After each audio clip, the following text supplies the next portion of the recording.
What I believe is common sense, I'm learning it's not that common.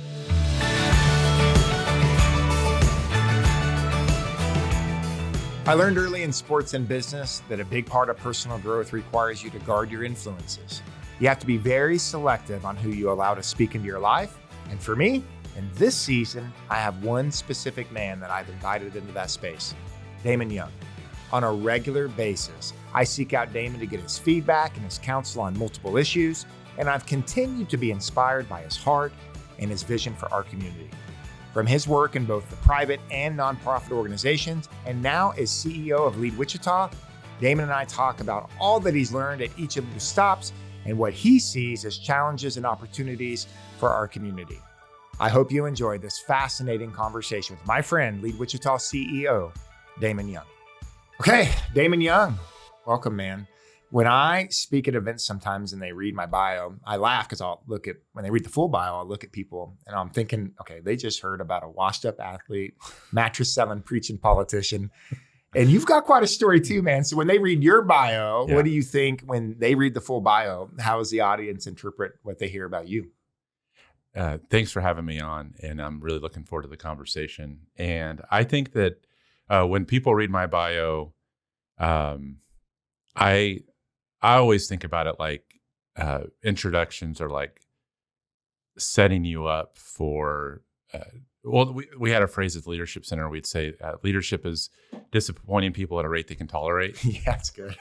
And, sounds like politics. Yeah, Man. and I think that, that disappointment of like how we even think about things on a resume, as in their successes. And so I always try to get up there if it's appropriate and say like, each of those points comes with 10 stories of failure.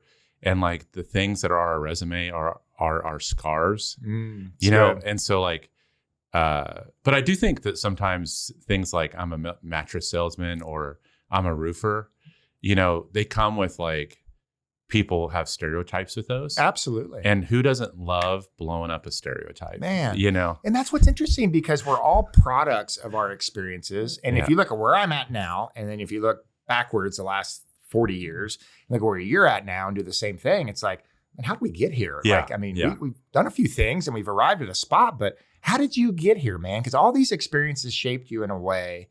You know, we've talked about these things, but I want the public to know, man, like what makes you tick and how did you get where you're at? Yeah. Well, obviously that's you start to notice themes when you start to unpack it. And so I'll kind of hit you and try to tell a few of the major kind of time blocks.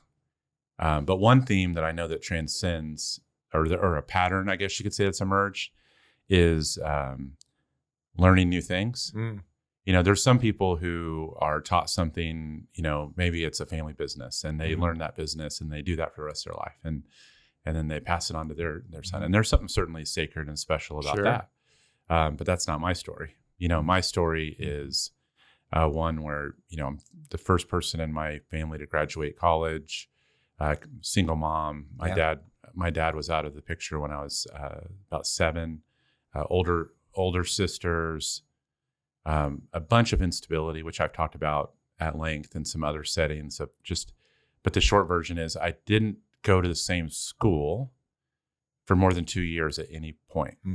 So change. So like zoom in, zoom out. I like to say that sometimes. So like zoom out, I have been through a lot of change and I know how to learn new things.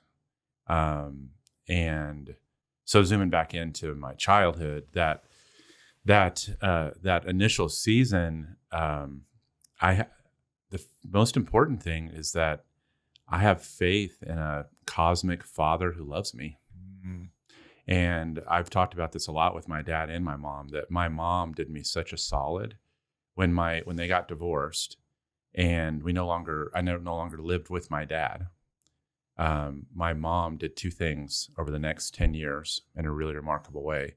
She seeded into me that I had a heavenly father who would never leave me. Wow. And, you know, sometimes we were talking about off air about the idea of like generational impact and my mom's generational impact. I think sometimes people can start where we left off. Like with my mom, I feel like she planted that seed, and I just believed her. And I have a lot of sympathy for people who say like, I wrestle to have faith. Yeah.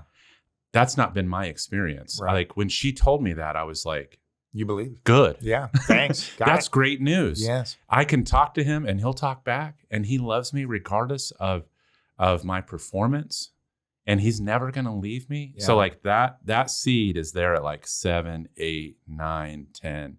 And then the second thing that she did is she never talked negatively about my dad. Mm.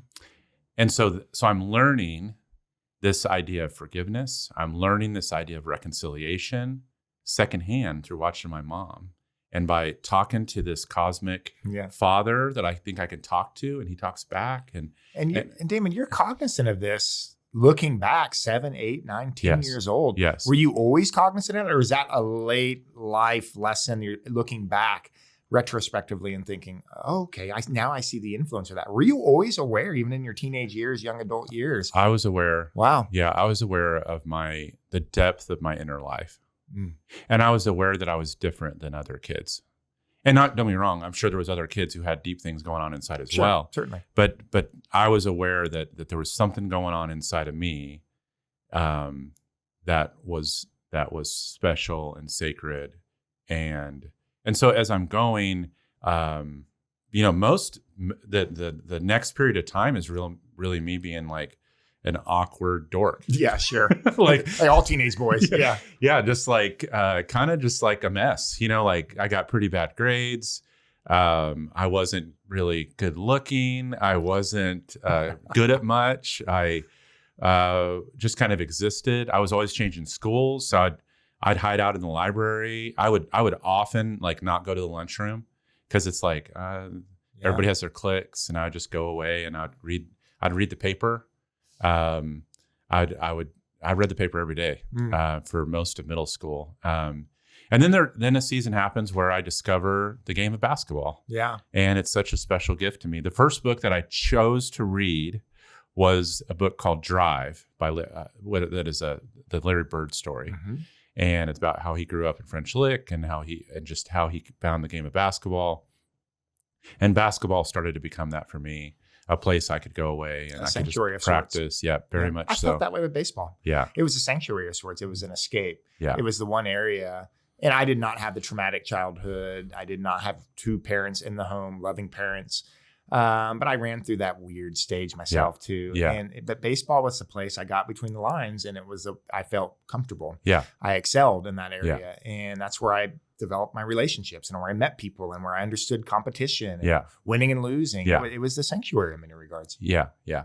And basketball and maybe baseball is this way too, but there's a multicultural aspect to it. Certainly. And so then you're just around people from different cultures, which is great. In particular, the African-American community for me just was really transformational in terms of learning what hospitality was like. Yeah. For a guy who's like, I don't have anything to offer. I'm not that good at this game. I don't have any, social capital. Sure. I'm not that funny. But to have people just love you and just go like, no, you're a part teammate. Of you're on my team. That's why I value so much youth sports in particular. Yeah. There's lessons learned in youth sports. You don't read in a book. You don't teach in other settings. The value of team, the value of authority, the value of competition. Like you learn those things. I'll tell you, during COVID, when they canceled a lot of these sports, I was outspoken about how the need for these kids and these young kids in particular to get back in sports settings because there's valuable lessons that are taught there. Yeah, and I think also with youth sports, and this is obvious, I guess, but the physicality of like, certainly, even faith. Like, is faith something you arrive at in your mind, or is it something that you embody? Yeah. And I think that when you start to embody togetherness or solidarity, or the things that happen on a team, or picking each other up when you fall down. Like you can believe that in your mind, but then when you literally, it has to be worked out. Yeah, when you actually get to model it and do it with physicality, good, Damon. There's something that happens on a developmental level. And of course, our brains aren't fully developed. Sure. So then the next season for me is debate and forensics. So I go to a community college in Arc City, Cali County Community College, and I was a terrible student, like I said, but I didn't, we didn't have a ton of resources. And so I'm looking for a way I go to an activities fair, and this person named Tracy Frederick is like, you should sign up for debate and forensics. It's the first year we have the program and we have scholarships. You have a great voice. And of course I'm like, say more, please no. Yeah. No. And so I'm like, oh, you kind of had me at you have scholarships part. Yeah. And I'll just try it. Yeah. And as I go through a couple of these, that idea of like, yeah, I'll try it. So I took to debate and forensics like a fish in water. I don't know. I loved it. I fell into it, and I think I got all A's in every class I ever took in the domain of rhetoric.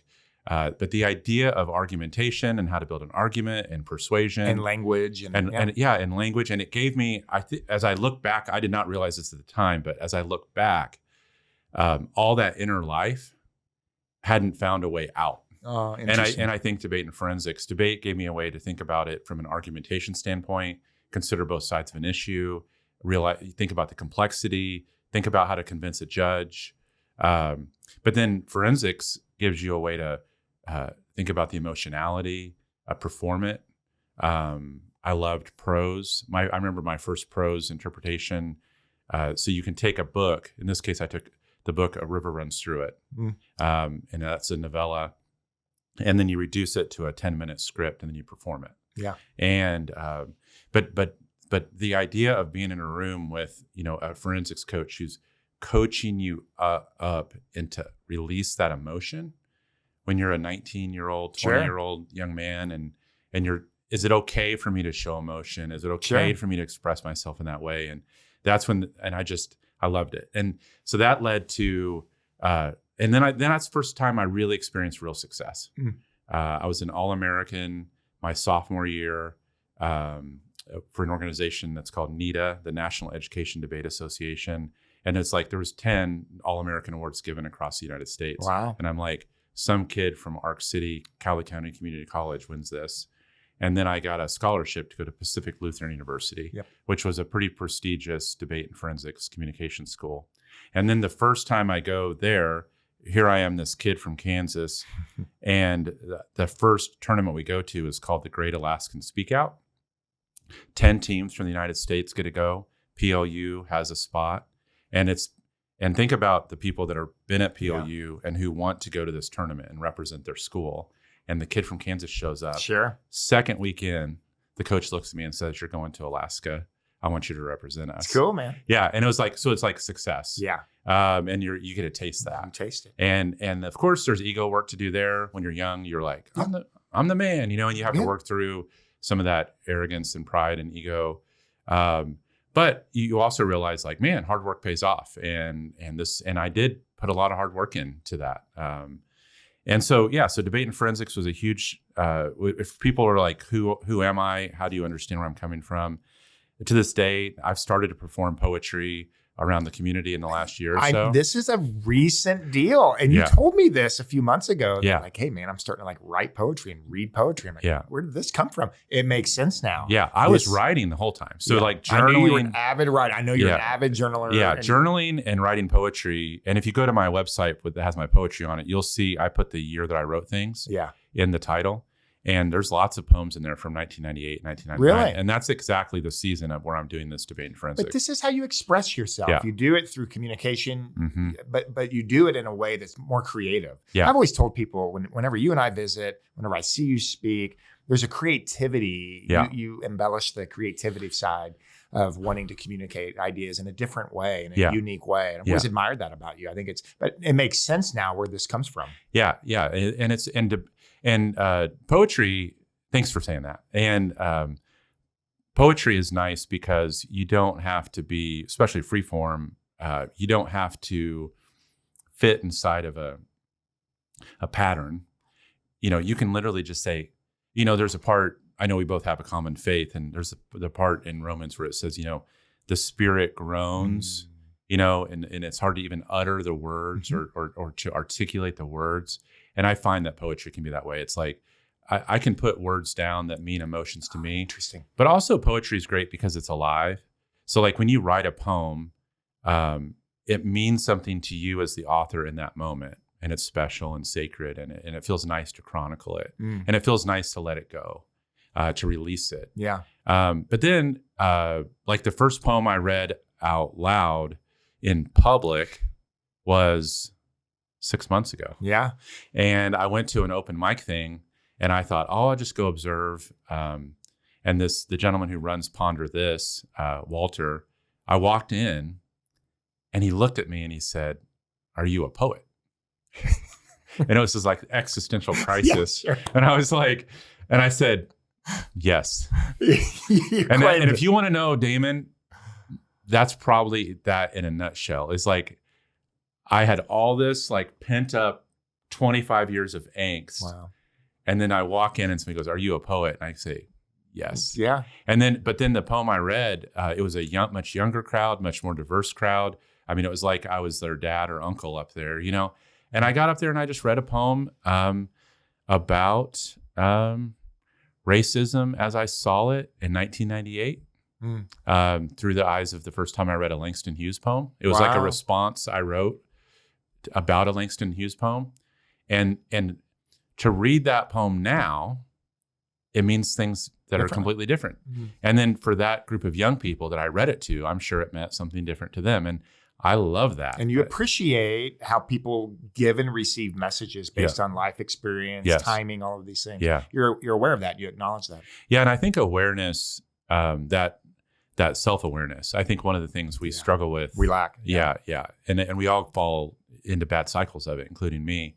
But to get that observing ego and to be aware of how we're perceived. Of course, on our worst day, we can take that awareness and then we can manipulate it, or we can get fearful. But when we're healthy, we can use that awareness to relate to people and to seek understanding and to show empathy and experience empathy. But that's not a default. Like that's a tell me that's a learned skill. Yeah, right? I think that's it is a learned skill. Yeah, we'll talk more about that. You're the most dynamic roofer I think we know in the city of Wichita, man. But this is a learned skill, right? Yeah, it's a learned skill. Yeah, I think so. But I think it's important to remember that it's a skill. If you believe that, God built us with certain quadrants and certain components that have to be matured and grown and invested in, it is part of the human person to be able to do it. Yeah. It's not like it's foreign to us. Like it's become foreign to us because it's like the guy at the gym who has the ripped, biceps, but little calves. Yeah. It's like we do the things that get us attention. That's it. And this skill that I'm talking about doesn't always get celebrated. And so it's natural that people wouldn't necessarily invest in it. I'm thankful that I have invested in it, and it's been a rich blessing to me. I see it. But real quickly, other things I did, then I decided I would use those skills in terms of spoken word. So it's 1998, 1999, and I decided no, I got to go into ministry. Mm-hmm. The people that I was around were going into law, or they're becoming professors. And I just remember had a kind of a crisis of what am I going to be when I grow up? And I thought, I don't think I want to be a lawyer, and I don't think I want to be a professor. I should be using those skills for God, And so I went and shadowed my childhood preacher, a guy named Philip Wood, and just worked at a small community church for about 3 years. And but even then, it ties into what I'm doing now. The last year or so that I worked for Philip, his main requirement was show up and pray with me every day at 6. So he's like, I pray every day or 5 days a week at 6 a.m. And if you want me to mentor you and disciple you, then you need to be there every day at 6. Yeah. And so that's where I started to develop a love for prayer. And to pray for an hour, just to sit for an hour. Yeah. That inner life starts to get opened back up. And then to share that with another man who's pouring his heart out faithfully. And Philip is still a dear friend and brother. And I've started doing this Wednesday prayer meeting for Lead Wichita, and Philip started coming, and he's retired now. That's really cool. But there's something sacred and special about that space. But I started to really think about the city then. I started to develop a heart for the city, and my prayer times I started to get a sense of how much God loved Wichita. And I started to develop a really full and vulnerable love and hope for Wichita. Yeah. And something you talk about frequently. Yeah. And you do it unashamedly, man. Yeah. Unabashedly. Like one of the things that I've always admired about you, Damon, is that you filter all things through the lens of the scripture and the lens of hope in God. And you do it now. Correct me if I'm wrong. You're doing it now. Yeah, I think you've always been that. You've always shared that, but you're doing this publicly now. Yeah. And you put yourself out there and your faith out there in a way that's an inspiration. Listen, bud, I'm just going to tell you right now, the second that I air this episode and they hear how many times we're going to reference the God and the scriptures, and trust me, based on previous experiences, I'm going to get a lot of people that don't like that I talk about this as a local elected politician. Okay. But this is who I am. Yeah. And this is who you are. Yeah. I see the world through this lens. And we shouldn't be ashamed of that. And that should not cause you to dislike people or hate people. It shouldn't cause frustration, anger. It shouldn't cause it. It should move us to compassion and love, right? Yeah. Am I right to assume Yeah. these things? Yeah. And I think even beyond what it moves us to, which I think I'd love to talk more about that, but we have to be able to give a reason for the hope that we have.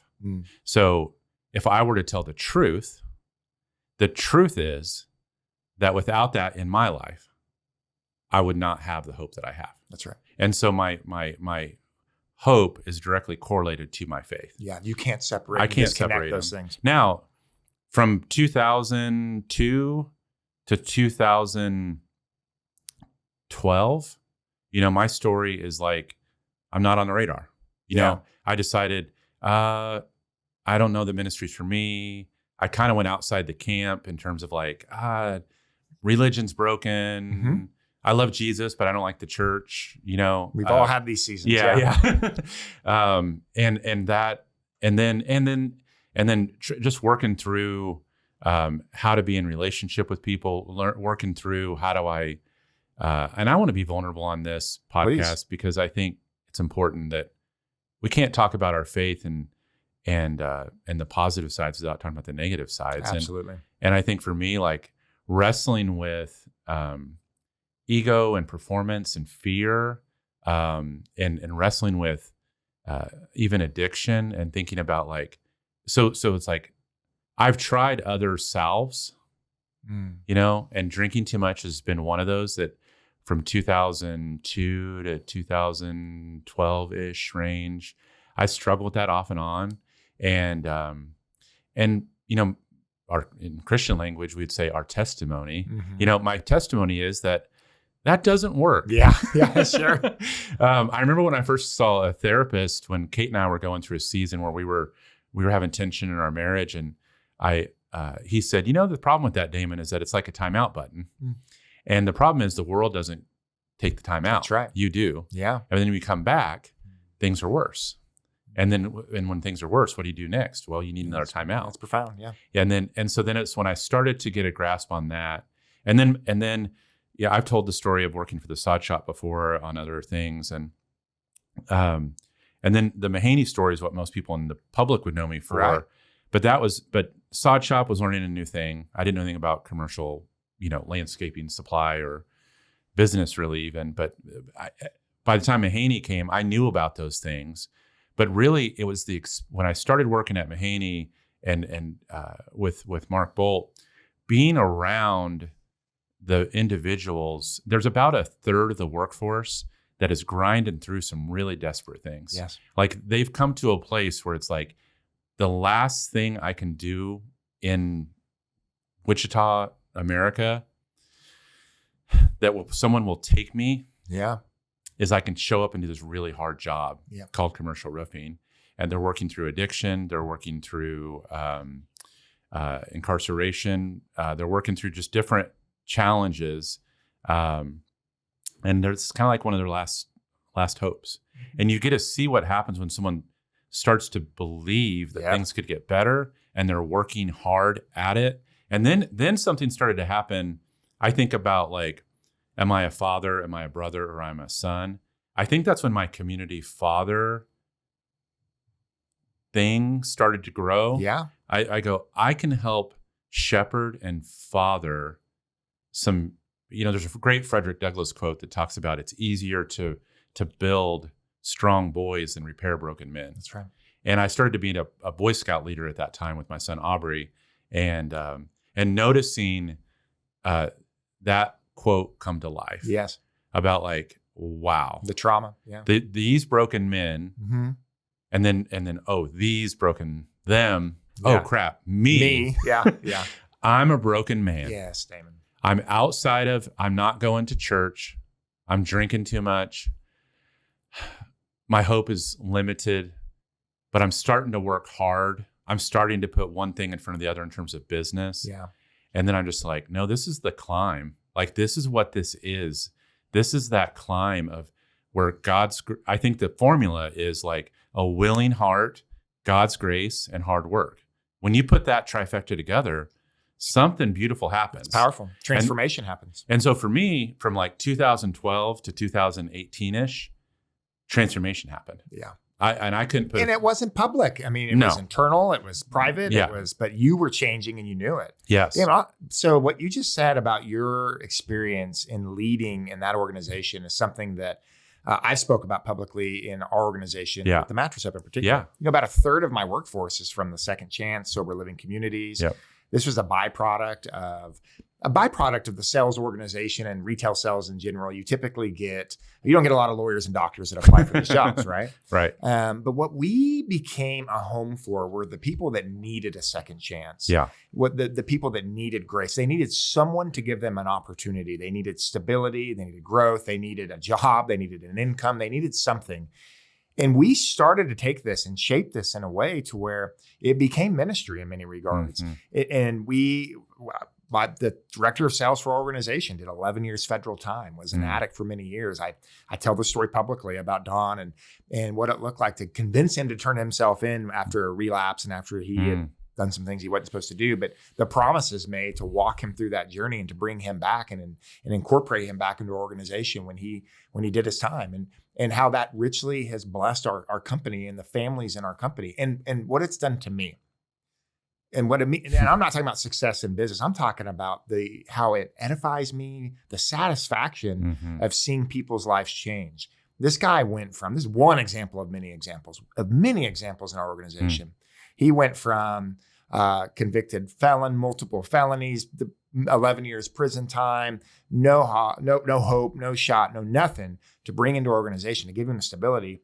He's married a nurse practitioner. He's got kids in the Cub Scouts. He's working on his bachelor's degree, a theological degree. He's now the director of sales in our organization. The guy makes 6 figures. He bought his own home. He's got like generational change. Yeah. Generational change. Yeah. And my business became my ministry in many regards. Yeah. And there's nothing that has given me more joy than to watch people win like that. Yeah. Yeah. Thanks for sharing that. I can see the spark in your eye as you tell that story. I miss that piece. It's different now for me. I can serve people in a different way politically now, but that experience like you has changed my life. Yeah. Well, I think what you said about business as ministry, I think for me that happened I started to get a glimpse of that around 2015, 16. I wasn't starting to be involved in the chamber. I was on the government relations committee. I was starting to get involved in the small business stuff. The community started learning more of Damon at that point in time. This was that season. Yeah, but it was kind of that season was kind of like, I call it roots and fruits. Like the roots are growing and the fruit's starting to appear. Sure. But I was mainly focused on the roots. But it's like you can't deny the fruits. Like it's happening. It's good. I can see the poet coming out. Yeah, that's good. That's funny. And that.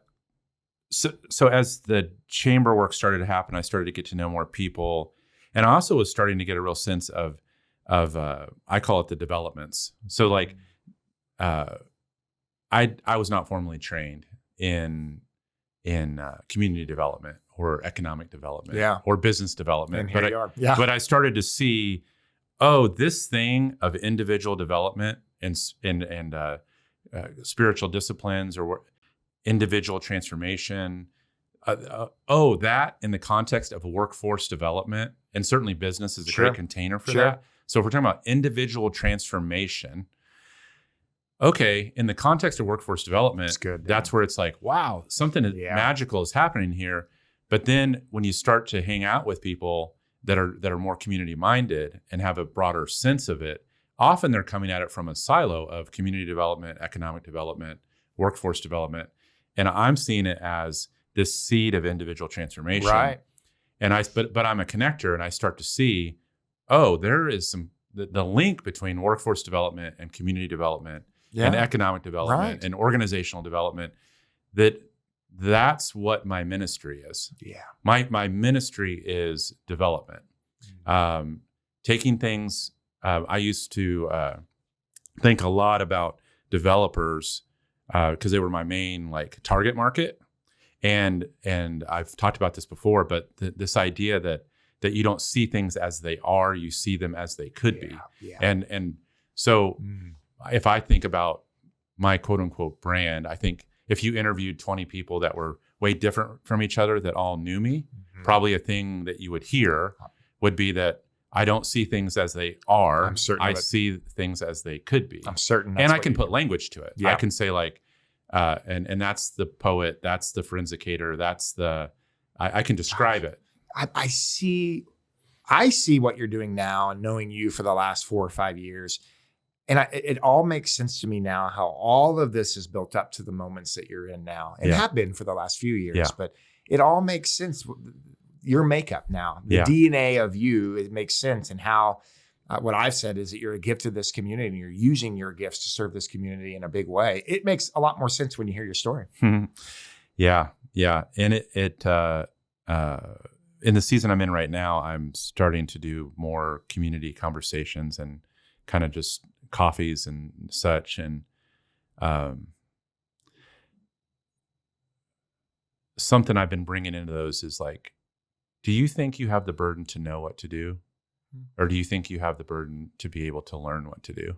Because people are coming at me I'm so excited for the role. What are you going to do? And you're and I've been trying to disappoint people at a rate they can tolerate and say, you think I know? Yeah.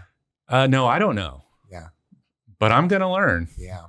And part of the learning is you tell me, so human-centered design, getting introduced to human-centered design or maybe 5-6 years ago, you start getting introduced to these models of human-centered design, trauma-informed, design thinking, the KLC framework.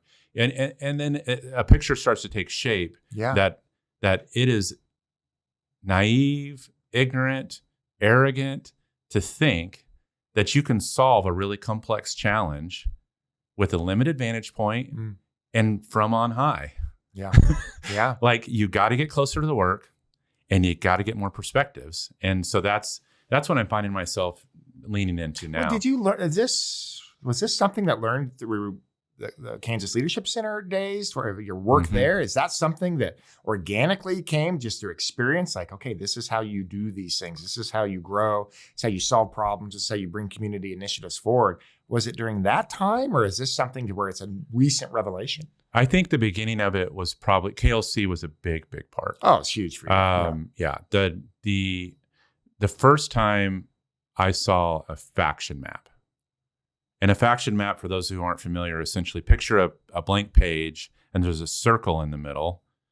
And then it's you put the issue you care about, lifting people out of poverty through business. We both care about that. Certainly. And then you ask yourself the question, who else cares about this? Yeah. And then, I was real politically involved with the chamber for a long time. And you'd say well, and you would think there was a political solution to it. Right. Yeah. Or that business has the answer. And maybe that's part, but then you start to think about who else cares about it. Yeah. There's a lot of really great people in government who care about that problem. Certainly. Who are working their butts off, trying to solve it from their point of view. And then that's when you start to think about who else cares about a thing. And then I had a beautiful laboratory, Ryan, to play with it because we had moved to Sedgwick. And Sedgwick is 1,700 people. Yeah. And the same way that I'm doing community prayer meetings now, I've been doing that for about 6 months. I started doing that there. And I prayed every Saturday. And now I'm praying every Wednesday. But this idea is the same. You're just praying for your community. You're praying for transformation. And we had it in our minds that we were going to do a community coffee shop. But we had a coming soon sign for 2.5 years. Yeah. And it was only 2,000 square feet. Yeah. I mean, given enough resources and given enough, I could have done that project I could have raised the money and I could have borrowed the manpower or asked for a couple favors. Yeah. And I could have done that in a week. But I knew Interesting. that if we built the meeting house and it was in the image of Damon or my family or the other two beautiful families that were involved, the Nicholsons and the DeGraffin Reeds, it would not work and it wouldn't last. And it was like, this has to be by the community, for the community. It's powerful. It has to be. And people would ask then, like, who owns the meeting house? It's like, we formed a nonprofit. It has a board of directors. And one of the best days of my life was I'd been off the board of the meeting house. We'd moved back to Wichita and I went in and stopped in at the meeting house and I ordered a coffee and no one knew who I was. And I watched as a young person with Down syndrome was serving with someone who was elderly and retired, with someone who was an intern from the high school, and they worked together to serve me my cup of coffee. And then I sat over in the corner and I wept. Yeah, powerful, man. I mean, I sat there and I just couldn't believe how, because part of it is that I was in that building for 2 or 3 years, praying and thinking about what it could be, restraining myself from just doing it. Yeah. Because I believed that there was more possible if more people were engaged. And then KLC, I believed that. Yeah. But KLC gave me a set of skills man. to start to say, like, that thing you're feeling in your heart, you can trust that. And actually, here's a framework that you can use what they do to navigate and draw more people into Roots and fruits, man. Roots and fruits. I see it. Yeah, the KLC days are unique. I remember coming over to visit with you and I'd seek you out over there. And there were many days I'd stop by just hoping you were there. Yeah. And you were always out in the community, running around doing your thing. But that was an interesting time in your life for a lot of reasons, a lot of growth. But it was also, you were out in front, you were speaking at events and doing things. But there was also a season where you kind of pulled back a little bit. What was that about? Yeah. Thanks for asking that. I think I had a sense that started.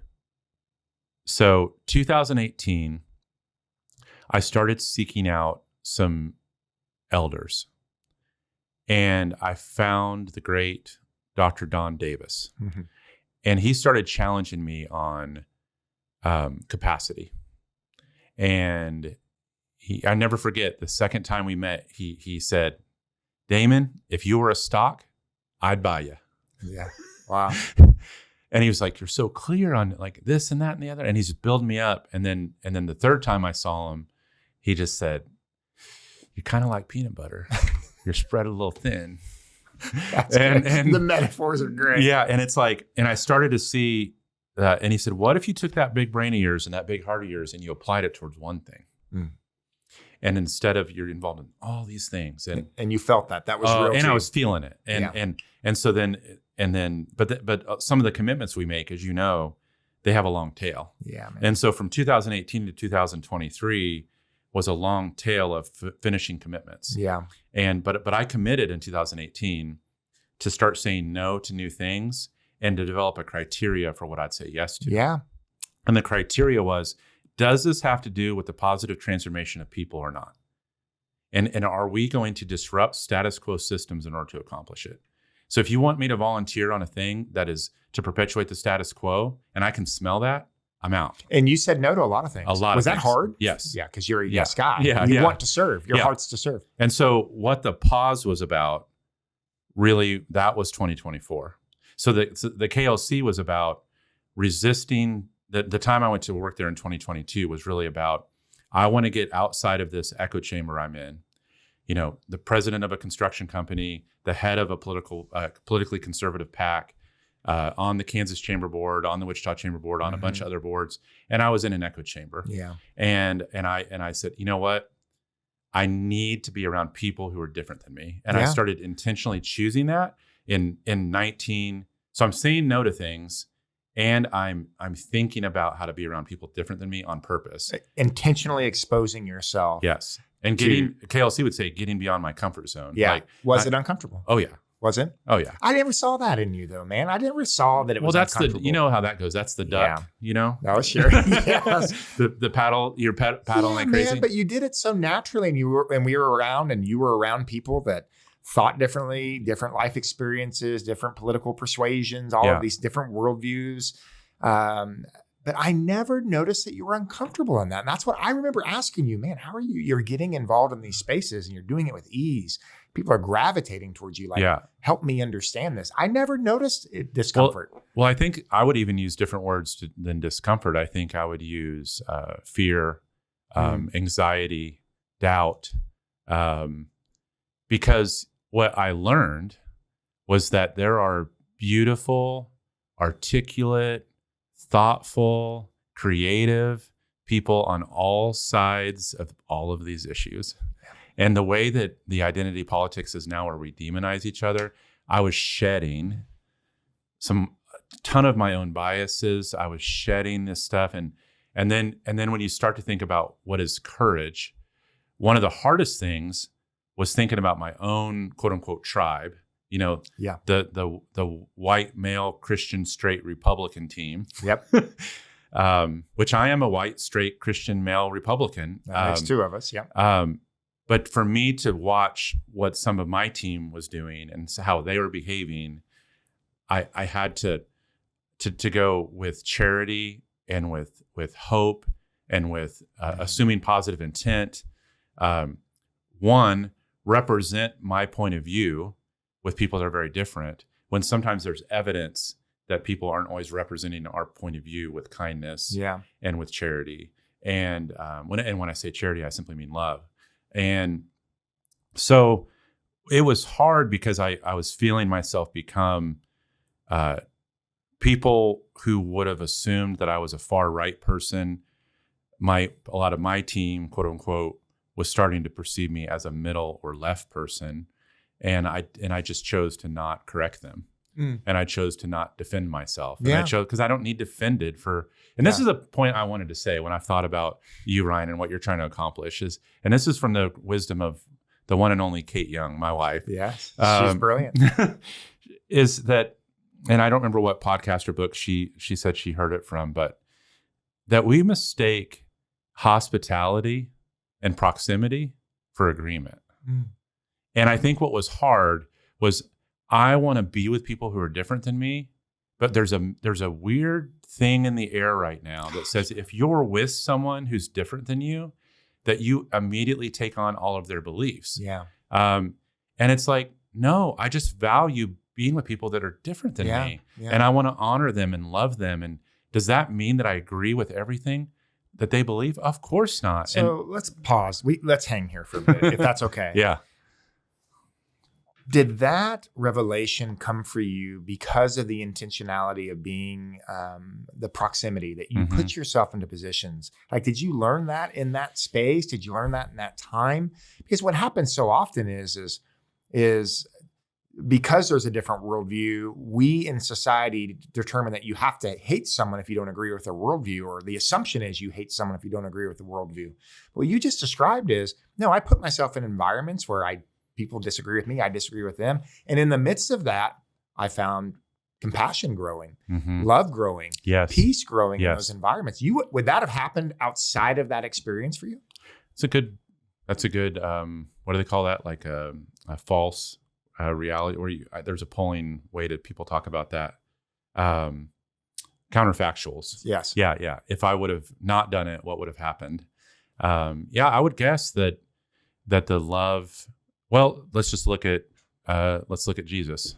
I mean, what did him choosing to be around with people, and then the way in which Jesus, regardless of what you believe about Jesus in terms of his divinity, no one questions his humanity. Sure. And so Do I think that compassion breeds compassion and empathy grows empathy? Yes. But I also think there's something else. There was a Liz Bohannon, the author, has a quote that says something to the effect of, stop falling in love with your beloved solutions, fall in love with problems. And so when I started to be in those spaces, I had a boldness. Part of it was like, I feel like there was a little bit of like, I had crossed over a bridge that I felt like, kind of like, what are you going to do? Fire me? Like, right. I had been the Chamber of Commerce chairman. Yeah. I had been a president. You were safe. You felt you had a safe space. Yeah. And I know none of us are quote unquote safe in that regard, but like I had accomplished enough that I was like, I'm going to use this. I attribute this to Pete Oakes. Like Pete Oakes one time came up to me and said, he's the man. Do you realize that you are a millionaire in social and spiritual capital? Because he, for those who don't know, he believes that there's 3 types of capital, capital like money, and then capital like social capital and spiritual capital. Yep. And we were talking about imposter syndrome is what we were talking about. And I was like, I feel like I don't belong in some of these rooms, and I've made it to these rooms. And he just said, you are a millionaire in social capital and spiritual capital. Yeah. And then as I was praying about that over time, I really had a strong sense that, okay, say I accept that. How do I grow that? Yeah. And the answer that I've received in prayer is you spend it. Yeah. You spend it. Yeah. If you try to hoard right. Your own social or spiritual capital, it diminishes. But if you spend it, you get more. It doesn't just diminish. You grow frustrated in it. Yes. You stagnate. Yeah. Stagnation, Yeah. especially for, I'm speaking for myself, stagnation breeds a contempt in me. It brings frustration and anger. You have to expel it. When the cup gets filled up, you got to pour it out. You got to push it. And then what I'm saying about falling in love with the problem. Yeah. I think I had somewhere in there, I had a boldness, and I would find it in settings like, I remember being in Iowa representing KLC, full of economic development, chambers of commerce, people from the government talking about growing rural entrepreneurship. Okay? Yeah. And then you see people not working across factions or whatever it is. And I would have the boldness, and I don't know, I just had it, but I decided, you can have a thought and then you can decide to say it. I had the thought and I decided to say it. And I would say, why aren't you done yet? Like, if it's so simple, why are any of us here? Like, oh, you want more diversity and economic growth in your community. You want more upward economic mobility. You want this, and this. If you and your 5 buddies could have done it, you already would have. Right. And the fact that it means you can't. Yeah. And that means that, and then they would start to often talk about the other.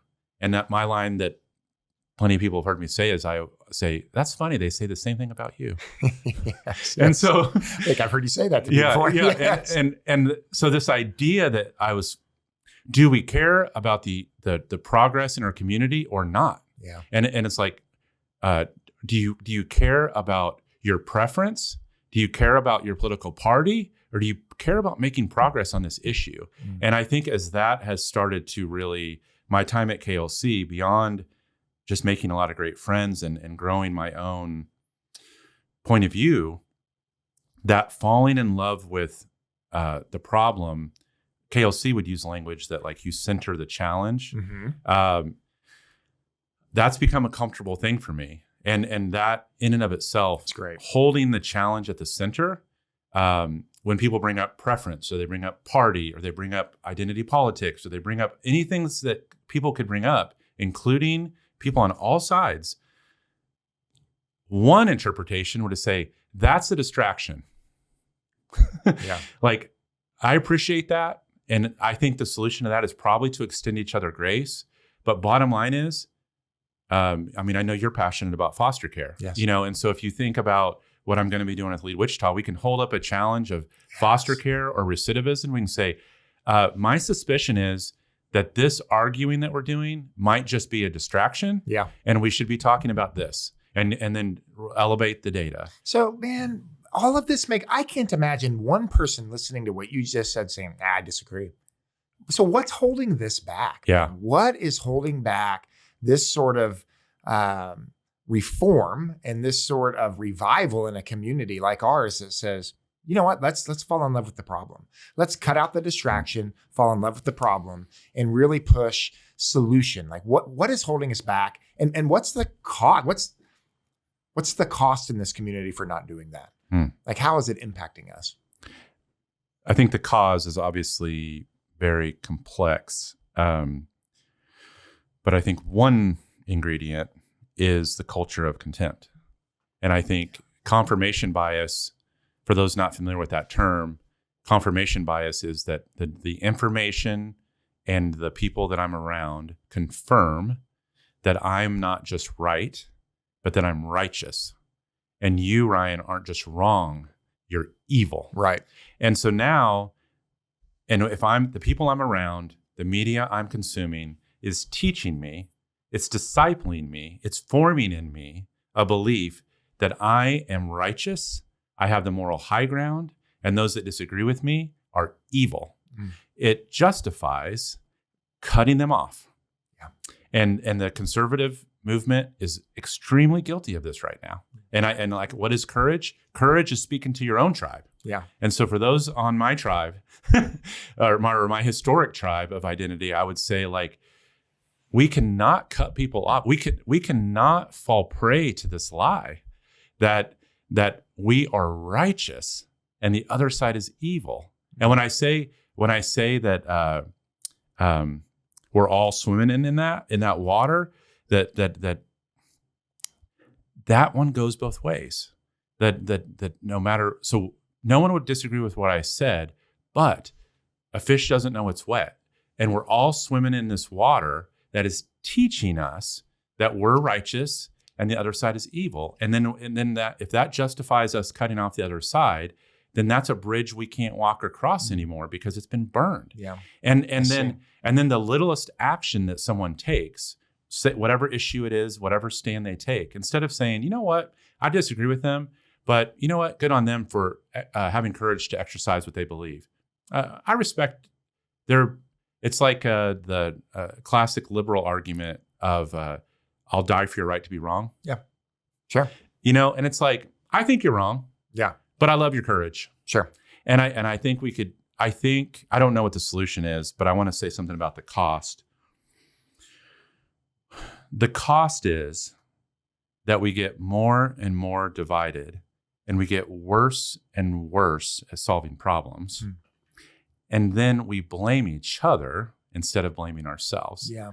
Because if we start blaming ourselves, then we start doing the hard work of looking in the mirror, and we start thinking about what we can change, including what media we take in, including widening our circle of friends. And then the cost is less collaboration, less innovation, more demonization. And then I don't know where we turn from there. I mean, I think that the problems certainly don't get solved. The problems don't get solved. They get worse. And then we're fractured little camps rushing to put them out. So bottom line is, I've heard it called center set. Like, what center set, what circle could we draw, back to the faction map? What center set circle could we draw in the middle of the table and say, I agree with that. Yeah. I agree that if 100 kids are going to age out of foster care, that if 50 of them are going to be incarcerated or homeless in X number of years, that's unacceptable in the city of Wichita, and I will work with anyone to solve that. Yeah. Anyone? Question mark? Anyone. Because I care enough about that. Yeah. And if I'm so righteous, yeah, well, then put your back into it. Yeah. And double down. And then it's like, but I can't work with them.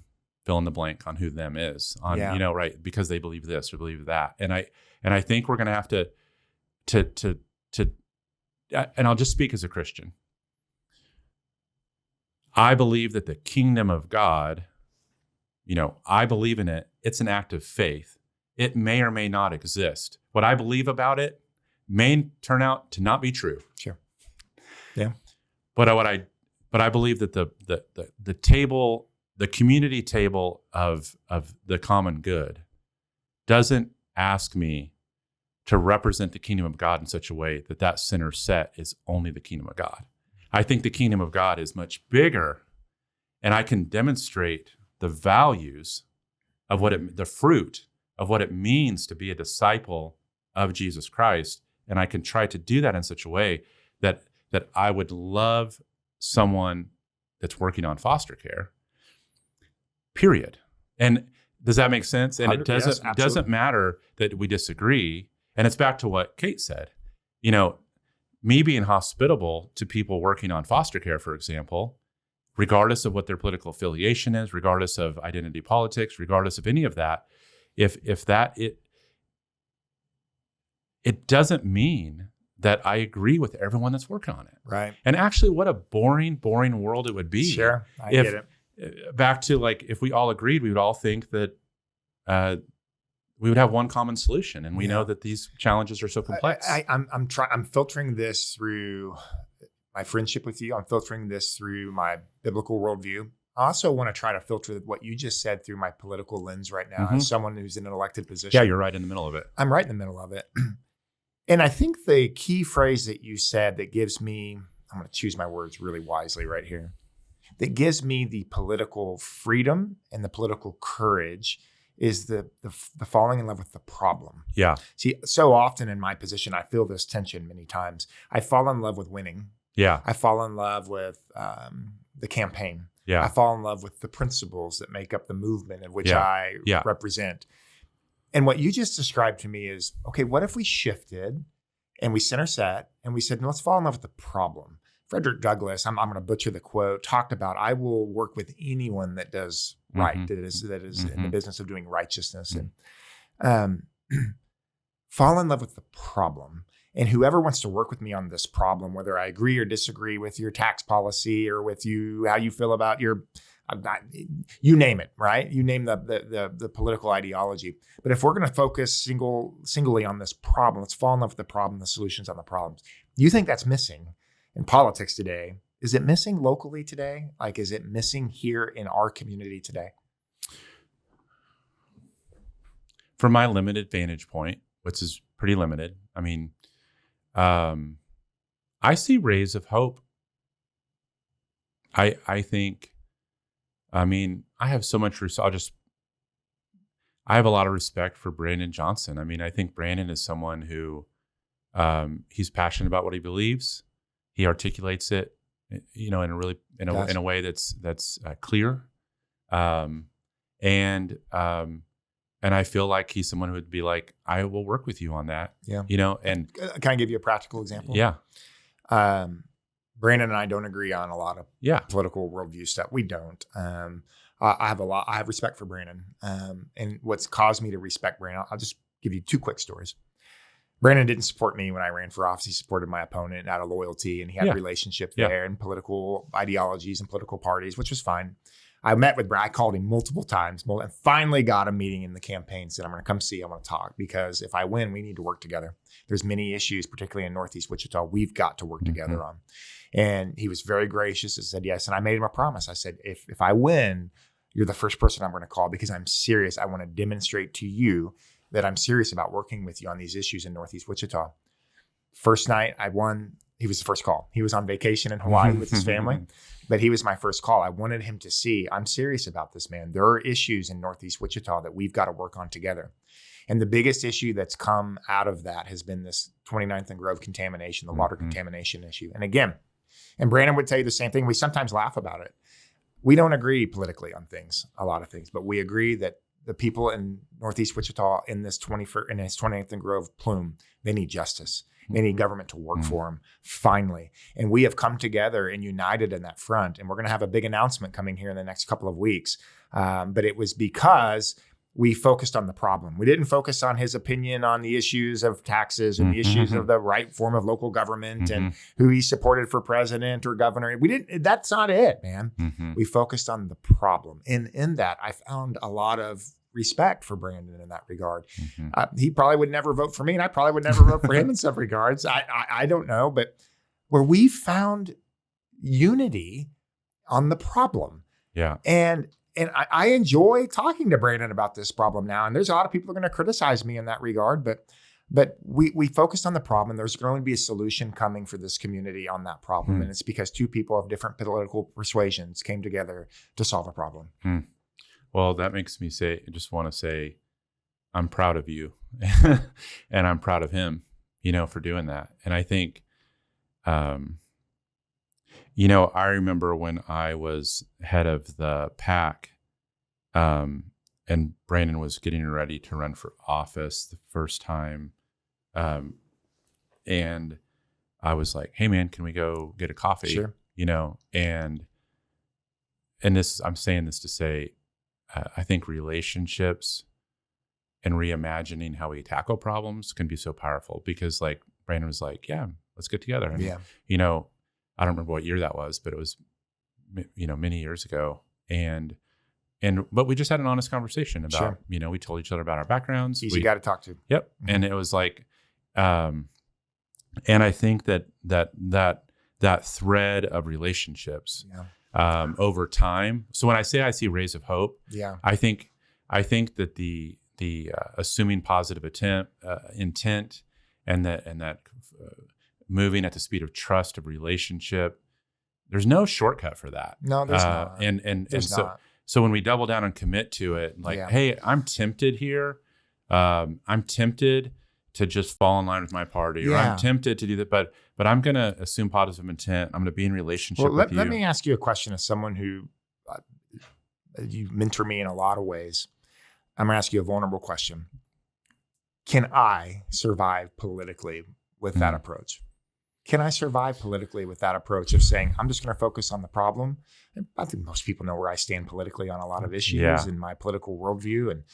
But can I survive politically with an approach where I am consistently and constantly working with Brandon Johnson at the City of Wichita on 29th and Grove, Maggie Ballard on the issues of homelessness in our district. When the first person on this podcast was Lacey Cruz, followed by Ben Davis. But can I survive politically in today's world with me taking that approach? Can I survive?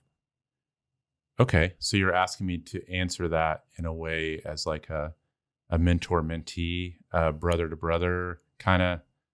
I would actually say that that's not the right question.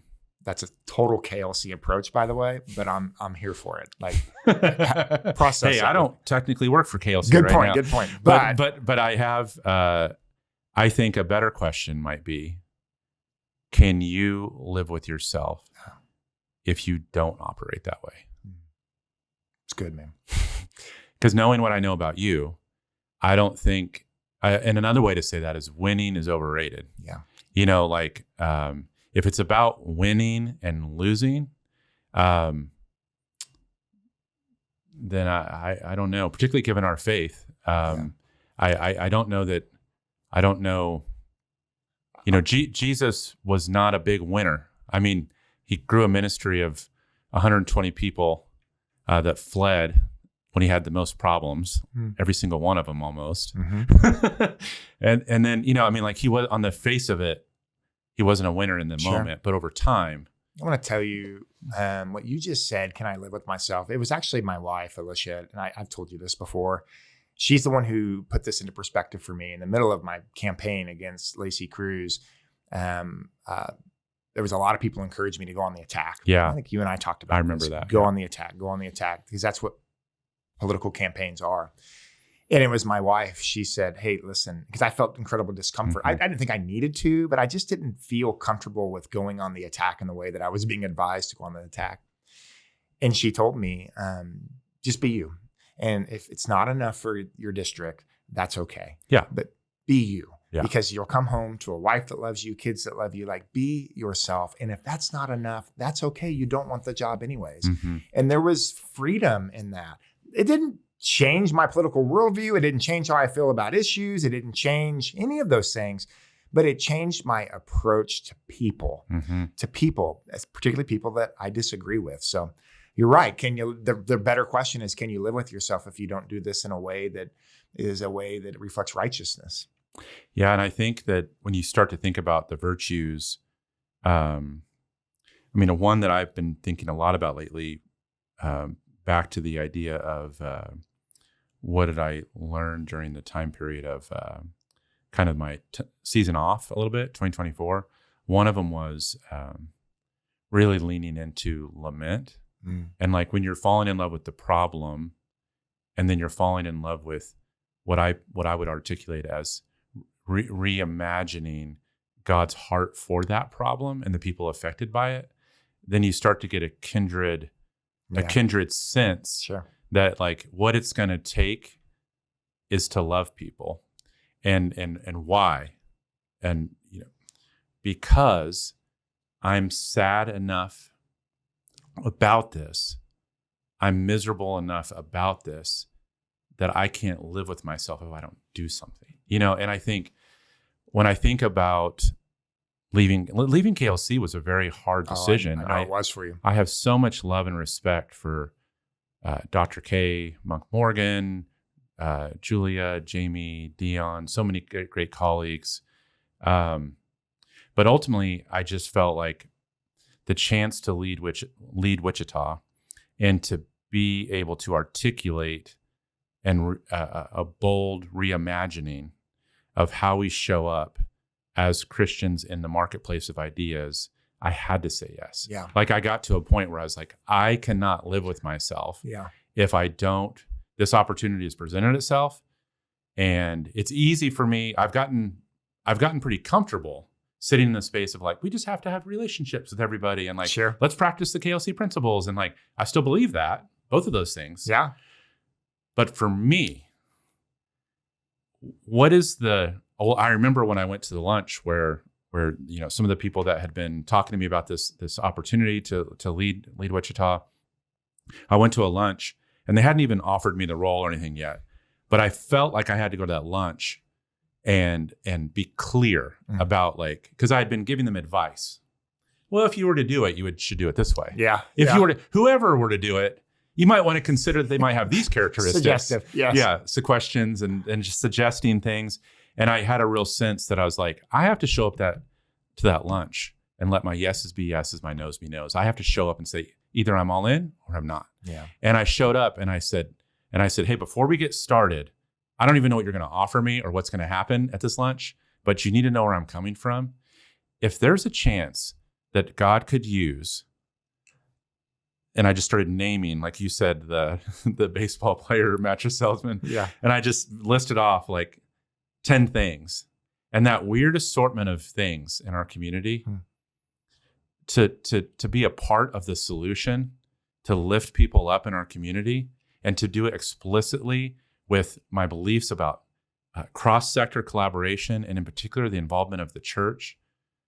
I'm all in. Yeah. And I'm going to do it, and I'm going to do it with everything I have, because I couldn't live with myself if I didn't. That's it, man.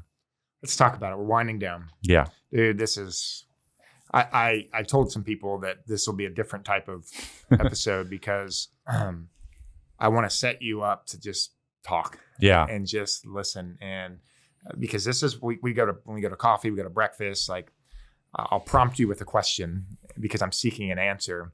And you'll give me the answer, and you'll give me much more. It ministers to me in a lot of different ways. Yeah, man. But it's good because I want people to see the kind of conversations you and I have and your heart for the community that comes out in these conversations. Like you're in a different role now, CEO of Lead Wichita. Like, what is the opportunity here? What is needed right now in this season for this community? Like, what is this organization? Where are you tackling? What are the needs? How are you going to get this thing done to where we grow as a community? And not just, I'm not talking economically, I'm talking as people, as a community. Like, what's the opportunity? What's it going to look like? Yeah. So Lead Wichita currently, they would say the mission has been to equip, inspire, and connect, individuals and organizations for greater community impact. And they've done that historically through the Prayer Breakfast, through Global Leadership Summit, through City Catalyst small groups, through some different programming. The opportunity, and those are all great things. I was a board member, a volunteer. I promoted those things. They're great things. But in and of themselves, that's not why I decided to do it. The reason I decided to do it was because of, really it goes back to my chamber year, when I was Chamber of Commerce chair. The city to city trip that I organized, we went to Minneapolis. Yeah. and we went and saw a dashboard from a thing called the Center for Economic Inclusion, and it got me thinking about neighborhoods and realities of neighborhoods and data. And it got me thinking about that I had been in community work for about 10 years. And it was like, what's the darn score? Yeah. How are we doing? Yeah. Is it the third quarter or the second quarter? And then are we up by 10 or down by 10? Yeah. And it just a real sense of like, from visioneering to the Chung Report to Project Wichita to different initiatives that I might be involved in. I just thought, where are we going to be in 10 years? Yeah. And I actually, when I decided to do the role, Kate and I, when I made my mind up, Kate and I were on our 25th wedding anniversary, and we did a little retreat to Kansas City. And I thought, all right, 25 years. And I just fast forwarded 25 years. And I wrote like, okay, I'd be 73 years old. Wow. This is how old my kids will be. And I just started being like, where will we be at on foster care? Yeah. Where will we be at? Like if I've moved from the private sector where I could make, a lot more money. Sure. And I've moved into this community space, and I've fallen in love with problems, and I believe in the ability to work across factions and to collaborate differently. What's the score, and how are we doing? And so, did you answer that?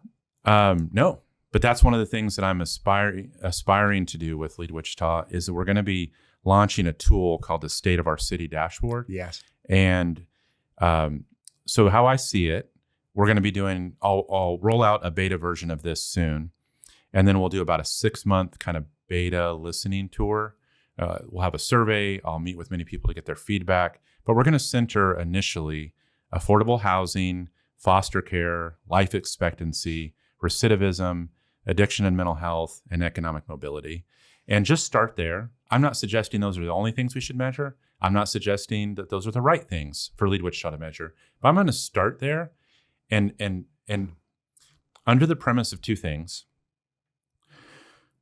If we can establish a baseline of where we are, and if we can recognize that this is a challenging enough or a complex enough challenge that we need government giving its best foot, we need business, we need the nonprofit sector, we need philanthropy, and we need the faith community. That's right. We need all of these sectors working together on a center set challenge. So I'm going to try to use whatever social capital I have to try to center a couple issues and say, to particularly my faith brothers and sisters, and say, is this our problem, or is the fact that this isn't our problem our problem? Yeah. Like, are we gonna help out with this or not? Because it's easy to sit in the seat of judgment and judge government for not being effective enough about it. And God bless you and for jumping in there and trying to make a difference from that seat. And it's limited, like faith is, like business is, like every sector has its limitations. Sure. Education, all of them.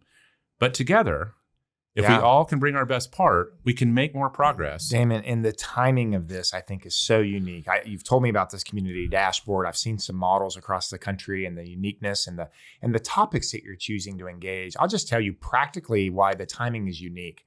Most people know that the federal government is changing the way they do a lot of funding and a lot of different worlds. It's Sedgwick County government's different than City of Wichita government, different than municipal governments. Is we receive between $8 and $11 million a year of federal grants. Now, these federal grants typically go to places like the health department. To do one grant that we just lost out on was helping expectant mothers with formula and diapers and things of these sort. Now, another was through ComCare about helping with people that are seeing pre-emergent signs of schizophrenia and trying to get early interventions. So we're likely going to use lose a significant amount of money. And the question, at hand is, listen, should the federal government have been doing these to begin with? And this, I have an opinion on that. Probably not. Now, changing that in 100 days versus rolling a 1 year or 2 years, I mean, it's going to be painful for our community. But here's the point I'm making, is now we have an opportunity as a community to meet that gap. There's the community to meet those needs for that young mother, the community to meet those needs for those and the resources for those battling mental health and substance use and these things. The community is going to be called upon to meet some incredible needs right now because the federal government is backing out of those spaces with grant funding. So I say all that because the timing of what's happening in the community with organizations like KLC, but organizations like Lead Wichita, and what your heart and how you feel directed, I think the timing is intentional. Mm-hmm. I think it's purposeful, and I think it's going to be needed in ways that maybe you aren't aware of yet, of what's to come, and the need for organizations like what you're leading. Yeah, I'm like not pleased to hear that and pleased to hear that, right? Like I think it makes me, back to lament, it makes me sad that there could be a situation where needs go unmet. Yeah. Mm-hmm. And I think when I think about it though, in terms of the opportunity, I think the opportunity that I see initially is on that front is for gaps to be met. So like, I don't know the ways that the faith community should engage or that the business community should engage. Like I said about knowing versus learning, but I'll learn. Yeah. And if that's that one, for example, if that one becomes one of those gaps that we learn, that we go like, hey guys, government's doing all it can on this. Sure. We're going to need the business community and the faith community to step up and help. We need it. Yes. And then I think Lead Wichita can be a platform. Thank you. That I can then articulate that message to some of those other audiences to get, for lack of a better term, like get more people in the game. Sure. To invite them into the challenge. And I think about gaps, synergies, redundancies of the different work and the different sectors. What I hope I can do, and I can build Lead Wichita the muscle to do, is to assess those networks, figure out the health and vibrancy of them, identify those gaps, and then invite new people into the work. And rally the community into the work. Yeah. And it's going to be needed. I think the second real opportunity of it that transcends sector, transcends party, is the soul care of the leaders themselves. So what I mean by that is, so KLC, for example, says that leadership is an activity and anyone can do it anytime, anywhere. Yes. Right. And even the word leader, generally speaking, we tried to not use that word because it's like, no, anyone can lead. Right. Leadership is an activity. Right. I believe that. That's true. What's also true is that people who are in positions of authority in our community, and if you were to list out the organizations and you could identify the top 100 positions of authority, the top 200 positions of authority, as the health and relational, the empathy, the health, the energy, mm-hmm. the hope of those leaders goes, so goes our community. Yeah. And so I'm thankful for the relationships that I've been able to build. I'm thankful for the breakfasts that you and I have been able to have over the years. And I have those same breakfasts with lots of community leaders. And I know you do. And I hope that in this role, I'll be able to come alongside the people in positions of authority. Yeah. And just go, are you okay? Yeah. We can think about the complexity of the network, and we can think about the gaps in the network, and we certainly should, and we will. But there's another dimension of this, which is, how are you doing? Are you okay? Yeah.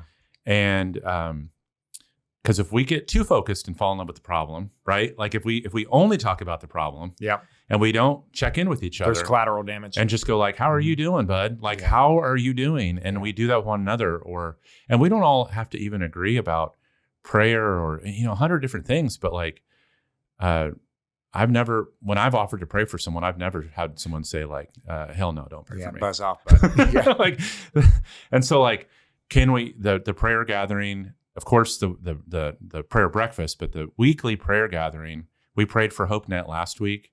We're going to pray for Ember Hope the week after that. We're going to pray for ICT SOS the week after that. You've been praying for homelessness issues, foster care issues, like you've been there. Yeah. And so it's like that consistent rhythm of like, I don't know what all we can do, but I know one thing I can do, and that's I can pray. I can check in on the leaders that are in positions of authority, and just see how they're doing and what they need personally, professionally, spiritually. And then we can center set a few of these issues. And I think the last thing I'd say in terms of the opportunity is, if we do those three things that I just said really well, then I think that the next opportunity is to hold up some radical transformational goals.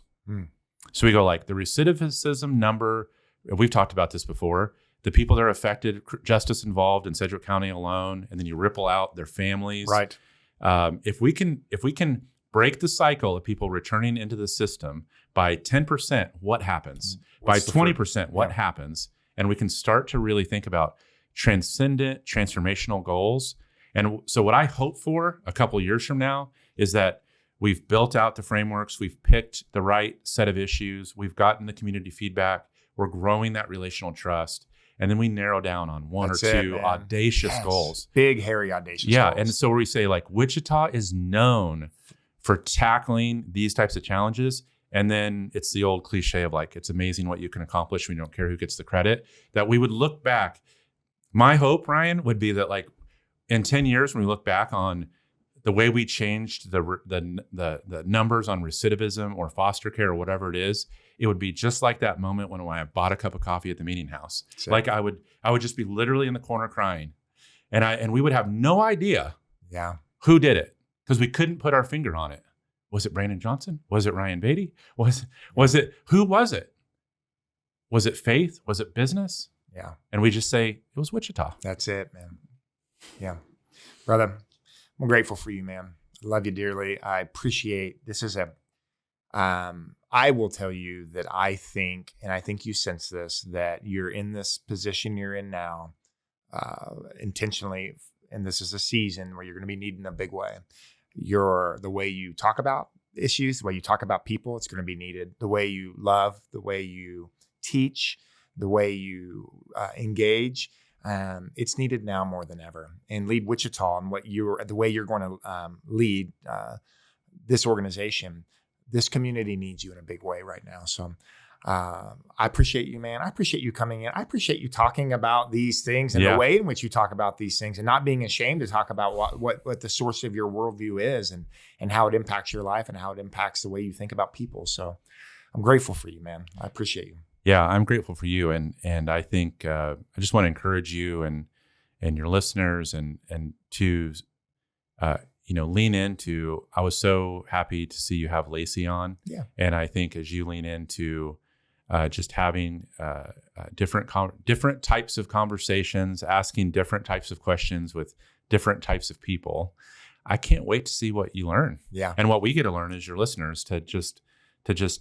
We don't have to agree with everything we hear on this podcast or in the community, but what I hope is that I'll keep tuning in and I'll keep learning from Lacey, and I'll keep learning from you, and I'll keep learning from that we'll all learn from each other. And I just think elevating the civility and the spirit of learning and humility that you do, it goes a long, long way. And I just want to encourage you. No, bless you, man. I appreciate you. Yep.